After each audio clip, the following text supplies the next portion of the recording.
కానీ నా వల్ల నీ లైఫ్ నాశనం అయిందిరా. క్షమించరా.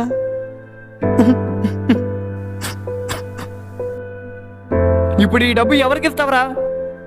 ఎవరున్నారని? క్షమించరా మామ. ఛీ, క్షమించరా అని తప్పు చేసావురా నువ్వు. అయినా క్షమించాల్సింది నేను కాదురా,